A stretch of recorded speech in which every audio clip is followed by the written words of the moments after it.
राजनीति, आंदोलन, किसान, करप्शन, गरीबी, इन सभी मुद्दों पर आवाज उठाएगा अब तक न्यूज इंडिया। सत्ता के आगे जब भी सवाल कमजोर पड़ने लग जाए तो सवाल उठाने पड़ते हैं। बोल के लफ्ज आजाद है तेरे, बोल के सच जिंदा है। आइए दर्शकों, एक बार फिर आपका स्वागत है अब तक न्यूज पर। मैं जाबिर शाह। दर्शकों, आज हम बात करेंगे बदलते भारत की कि देश तरक्की कर रहा है, देश डिजिटल इंडिया हो रहा है, देश चांद तक पहुंच रहा है, तो देश सूरज पर जाने की तैयारी कर रहा है।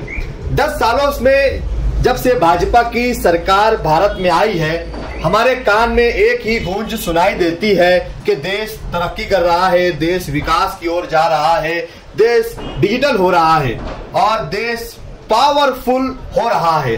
ऐसे अलग अलग हमारे कानों में गूंज सुनाई देती रहती है। लेकिन वही हमारे देश में आज भी आदिवासी समुदाय के लोगों का क्या हाल है, वो हम आपको दिखाने की कोशिश करते हैं। बात करेंगे महाराष्ट्र के शहर नासिक जिला के मालेगांव शहर के पास छोटा सा एक देहात है टिंगरी गांव करके। टिंगरी गांव के करीब ही आदिवासी एक बस्ती है जो 25 सालों से मूलभूत सुविधाओं से वंचित है। जैसे 25 सालों से इस गांव में न बिजली है, न रोड है, न रास्ते हैं, न पानी है, न उन आदिवासी समुदाय के लोगों के पास राशन कार्ड है, न ही जाति के प्रमाण पत्र। अब बताइए, इस बदलते भारत में, इस तरक्की याफ्ता देश में, जहां हमारा देश चांद पर जा रहा है, तो आज भी लोगों की जिंदगी चिराग की रोशनियों में गुजर रही है। तो बताइए, इस बदलते भारत में आप क्या सोचते हैं? क्या आदिवासी समुदाय के लोगों का हक इस देश में इतना ही रह गया है कि वो आज भी इन सारी मूलभूत सुविधाओं से वंचित रहे? वैसे अगर बात करें इस देश के राष्ट्रपति की, तो इस देश के राष्ट्रपति सम्मानित पद पर बैठी हुई एक महिला आदिवासी समुदाय से आती है और उसी आदिवासी समुदाय के लोग बिना पानी, बिना बिजली, बिना रास्ते, बिना राशन कार्ड और बिना जाति के प्रमाण पत्रों के साथ जिंदगी गुजारने पर मजबूर है। यह हल्का धुले लोकसभा में आता है, जहां पर यहां के खासदार डॉक्टर सुभाष भामरे हैं। इनका नाम लेने की क्या जरूरत है? इनका नाम हम इसलिए ले रहे हैं कि इन सारे आदिवासी समुदाय के लोगों को अब मूलभूत सुविधा मिलनी चाहिए। इस बात के लिए लोकशाही धड़क मोर्चा के संस्थापक शेखर पगार ने एक मोर्चा खोल दिया है और उन्होंने कहा है कि बहुत जल्द खासदार डॉक्टर सुभाष भामरे का निषेध किया जाएगा और काले झंडे दिखाए जाएंगे। और साथ ही साथ टिंगरी गांव के पास के आदिवासी समुदाय के लोगों ने आने वाले चुनाव में भी मतदान पर बहिष्कार डाल दिया है। उनका कहना यह है कि अगर हमें कोई भी मूलभूत सुविधा नहीं मिलती है तो हम वोट क्यों डालें? किसको वोट दें? कौन हमारे लिए सुविधाएं उपलब्ध करके देगा? 25 सालों से हम सारी सुविधाओं से वंचित है और इसी तरीके से जिंदगी जी रहे हैं। इसलिए हमने निर्णय लिया है कि आने वाले लोकसभा के चुनाव में हम चुनाव में हिस्सा नहीं लेंगे और अपना वोट नहीं डालेंगे। वही उन्होंने कहा कि चाहे लोकसभा के चुनाव हो, जेडपी के चुनाव हो, ग्राम पंचायत के जितने भी चुनाव होंगे, हम किसी भी चुनाव में वोट नहीं डालेंगे, वोट का बहिष्कार करते हैं। अब देखना यह है दर्शकों, क्या शेखर पगार के इस आंदोलन से इन आदिवासी समुदाय के लोगों को न्याय मिलेगा? क्या इनके गांव में बिजली आएगी, पानी आएगा, मूलभूत सुविधा होगी, रास्ते होंगे? क्या इनके राशन कार्ड बनाए जाएंगे? क्या इनके जाति के प्रमाण पत्र बनाए जाएंगे? या इनके इस आंदोलन को संवैधानिक आंदोलन माना जाएगा? या फिर वोट का बहिष्कार करने, मतदान का बहिष्कार करने पर इन पर कोई कानूनी कार्रवाई की जाएगी? बहुत सारे सवाल यहाँ पैदा होते हैं। हम लोगों ने मुलाकात की लोकशाही धड़क मोर्चा के संस्थापक शेखर पगार से, उनका क्या कहना है और वो इन आदिवासी समुदाय के लोगों के लिए किस हद तक लड़ाई लड़ने के लिए तैयारी कर चुके हैं, ये भी जानने की कोशिश करेंगे। और वो कब डॉक्टर सुभाष भामरे को काले झंडे दिखाएंगे, कब सरकार के विरुद्ध मोर्चा खोलेंगे, इन सारे सवालों पर बात करेंगे लोकशाही धड़क मोर्चा के संस्थापक शेखर पगार और गांव के कुछ जिम्मेदार आदिवासी समुदाय के लोगों से उनकी समस्या जानने की कोशिश करते हैं। मालेगाव तालुक्यातील टिंगरी गाव या गावाजवळ जवळजवळ आज 300-400 लोक वस्ती करून राहत आहेत। आज देश स्वतंत्र होऊन जवळजवळ 76 वर्ष होत आली, परंतु अजूनही आदिवासी समाज हा मूलभूत सुविधांपासून वंचित आहे। आज या टिंगरी गावाजवळ जी आदिवासी वस्ती आहे ते लोक याच्या पहिले त्या दुसरीकडे राहत असताना तिथं सुद्धा लाईट नव्हती, परंतु आज या टिंगरी गावात आल्यानंतर आज यांना 25 वर्षे झाली। आजही या लोकांना पिण्यासाठी पाणी नाही, वीज नाही, चांगले रस्ते नाही, शिक्षणाची सोय नाही। एवढी वाईट अवस्था असताना आज कुठल्याही प्रकारे कोणीही या लोकांकडे लक्ष द्यायला तयार नाही। परंतु निवडणुका आल्या की प्रत्येक वेळेस यांना खोटे आश्वासनं दिले जातात। आता नवीनच स्टाईल निघाली नेत्यांची, एखाद्या आदिवासीच्या लग्नामध्ये जायचं, मुलाला हळद लावायची, सहानुभूती घ्यायची, एखाद्या आदिवासीच्या घरात जायचं, झोपडीमध्ये जायचं, जेवण करायचं, सेल्फी काढायची आणि लोकांना सांगायचं की पहा सामनेवाला मनुष्य आदिवासींच्या झोपडीमध्ये जेवण करतो। परंतु माझ्या सगळ्या नेते आणि अधिकाऱ्यांना नम्र विनंती आहे, आदिवासीच्या झोपडीमध्ये जाऊन जेवण करण्यापेक्षा की ज्या आदिवासीला खरोखर घर नसेल तर त्या आदिवासीला तुम्ही घर दिलं पाहिजे। ज्यांना प्यायला पाणी नसेल, ज्यांना वीज नसेल त्यांना वीज दिली गेली पाहिजे।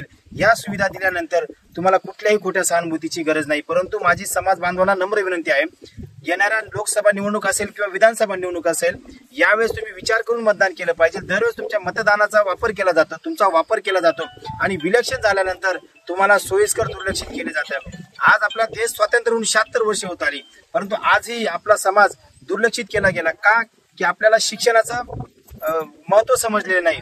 शिक्षणाचा अभाव असल्यामुळे, आपला समाज अशिक्षित असल्यामुळे, अज्ञानी असल्यामुळे आजही आपण अंधारात जीवन जगत आहोत। एकीकडे जनावरांना पिण्यासाठी स्वच्छ पाणी आहे, एकीकडे जनावरांसाठी वीज दिली जाते, परंतु इथं जे जिवंत माणसं आहेत त्यांना वीज नाही, पिण्यासाठी पाणी नाही, म्हणजे जनावरांपेक्षाही वाईट जीवन आज इथले आदिवासी बांधव जगत आहेत। एवढी वाईट अवस्था असताना कुठल्याही प्रकारे लोकप्रतिनिधी असतील किंवा प्रशासनातले अधिकारी असतील, यांना माझी नम्र विनंती आहे, या निवडणुकाच्या आत किंवा आचारसंहिता संपू जर कधी तुम्ही यांना सुविधा दिल्या नाही तर तीव्र आंदोलन छेडण्यात येईल। आज तुम्ही सांगतात की आचारसंहिता आहे, तुम्ही मतदानावर बहिष्कार टाकू नका, म्हणजे जे लोक सत्तेमध्ये आहेत मग लोकांचा रोष असतो की याला पाडायचंय, मग विरोधक सत्ताधाऱ्यांना पाडून तुम्ही विरोधकांना निवडून द्यायचं, म्हणजे विरोधक हा संदेश शोधतो की जर सत्ताधाऱ्यांना कंटाळले असतील तर आपल्याला लोक मतं देतील। परंतु आता लोक पण हुशार झाले की सत्ताधारी जर नालायक असेल तर विरोधक पण नालायक आहे, ते पण झोपल्यासारखं सोंग करतात। म्हणून सत्ताधाऱ्यांना पण मतदान द्यायचं नाही आणि विरोधकांनाही मतदान द्यायचं नाही आणि मतदानावर बहिष्कार टाकायचा, असाच आज विचार या आदिवासी बांधवांनी केलेला आहे। येणाऱ्या लोकसभा निवडणूक असेल, विधानसभा निवडणूक असेल, जिल्हा परिषदेची निवडणूक असेल, या सर्व निवडणुकांवर आम्ही बहिष्कार टाकू, अशा प्रकारचे आज आवाज या आदिवासी बांधवांनी उठवलेला आहे। आणि त्यात काही गैर नाही, जर कधी तुम्हाला मतदानाचा हक्क बजावण्यासाठी तुम्हाला प्रेशर टाकलं जातं, परंतु या देशामध्ये डॉक्टर बाबासाहेब आंबेडकरांनी संविधान लिहिताना सांगितले की ज्या लोकशाहीमध्ये शेवटच्या घटकातील शेवटच्या व्यक्तीला न्याय देण्याची हमी या लोकशाहीमध्ये दिलेली आहे। जर कधी टाटा बिर्लाला जर एक मतदानाचा अधिकार असेल तर एक गरीबाला सुद्धा एक मतदानाचा अधिकार आहे। मग जर तुम्ही श्रीमंतांना सुविधा देतात, त्यांना वीज, पाणी, लाईट सगळ्या गोष्टी देतात, परंतु तुम्ही आदिवासी बांधव आणि गोरगरीब बांधवांना का तुम्ही सुविधा दिल्या जात नाही?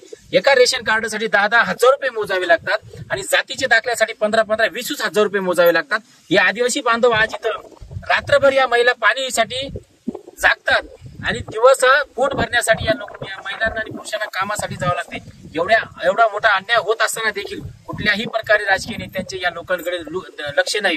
म्हणजे इलेक्शन आलं म्हणजे तुम्ही गुजरातमध्ये आदिवासी लोक असतील त्यांचं मतदान मिळवण्यासाठी तुम्ही गुजरातला जाता, उत्तर प्रदेशला जाता, पार देशाच्या बाहेर सुद्धा तुमची जायची तयारी असते, त्या लोकांना मतदानासाठी इथं आणलं जातं। परंतु आपले बांधव इथं अंधारात जीवन जगतायत, त्यांना प्यायला पाणी नाही, घरं नाहीत आणि त्यावेळेस मात्र तुमचं लक्ष राहत नाही आणि इलेक्शन आलं म्हणजे तुम्हाला सगळं समाज आठवतो, मतदान आठवतं आणि ज्यावेळेस इलेक्शन आलं, इलेक्शन संपल्यानंतर तुम्ही कुठल्याही प्रकारची त्यांच्याकडे लक्ष देत नाही। आज या देशामध्ये आज देशातली वाटचाल जी आहे ही लोकशाहीकडून हुकुमशाहीकडे चाललेली आहे। जातीपातीच्या नाव राजकारण करून लोकांना वेळेत काढलं जात आहे, त्यांना मूलभूत प्रश्नांपासून कसं दुर्लक्षित केलं जाईल यासाठी सुद्धा काही लोक षड्यंत्र करत आहेत। तरी माझी नम्र विनंती इथल्या बांधवांना, येणाऱ्या काळात आपल्याला अशीच एकजूट दाखवावी लागेल आणि तुम्हाला मोठी गोष्ट सांगणार नाही, शेखर पगारने आयुष्यात 20 वर्षे गोरगरिबांसाठी, कष्टकऱ्यांसाठी, वंचितांसाठी काम केलं, कधीच कुठं तडजोडी केली नाही आणि एकदा जर कधी जो मुद्दा हाताशी धरला, जीव गेला तरी चालेल, पण तो मुद्दा सोडवल्याशिवाय आणि समोरच्याला न्याय दिल्याशिवाय मी कधीच थांबलो नाही. हा माझा पहिल्यापासून स्वभाव आहे. तरी मी तुम्हाला शब्द देतो, कोणी कितीही विरोध करू द्या, कोणी कितीही खोटी बदनामी करू द्या, तुमची साथ आणि तुमचा विश्वास असू द्या आणि तुमचा वेळ द्या. तुमच्या वस्तीवर 100% लाईट, स्वच्छ पाणी आणि शिक्षणाची सोय नाही झाली तर या तालुक्यात परत मी तोंड दाखवतो तुम्हाला या माध्यमातून. त्यासनी वाली सुद्धा जे म्हणजे पिढी ना पिढी नाही गे, आपली बी पिढी चालणी तरी आपण लाईट नाही, पाणी नाही, तेव्हा सोय नाही शे. इतक्या दिवस उद्या तरी आपण काय करायला, पण याना पुढे ज्या बी आपला पर्याय आपण आपली पिढी असंच आंदोलन करायनं, असंच करायनं आणि पुढे यानापेक्षा जास्त मोठं आंदोलन आपण करणं पडे, अशी एकता ठेवणं पडे तुमले. जर नाही काही गोष्टी होईनात तर असंच आंदोलनला आपण पुढे जशा गहूत आपण इतक्या मालेगाव पाल घेऊन तहसीलला गहूत, इथे गहूत, तिथे गहूत, आपलं काम काय कुठे होईन नाही. पण याना पुढे ज्या बी शेतस आत्ते ज्या लहानपणी शेत आपला ज्या मना होईना शेत मनापेक्षा ज्या मोठला शेत त्याची एकता ठेवानी. आणि याना पुढे जे इलेक्शन येतील काय बी येतील पुन्हा तिथे स्पष्ट सरपंच लाव, नाही तर मग मंत्री राव, स्पष्ट बोला ना, आमने काय वोट देणार नाही, आम्ही वस्ती सुधारा, आमने पाणी द्या, लाईट द्या, तरच आम्ही तुमले वोट देऊ.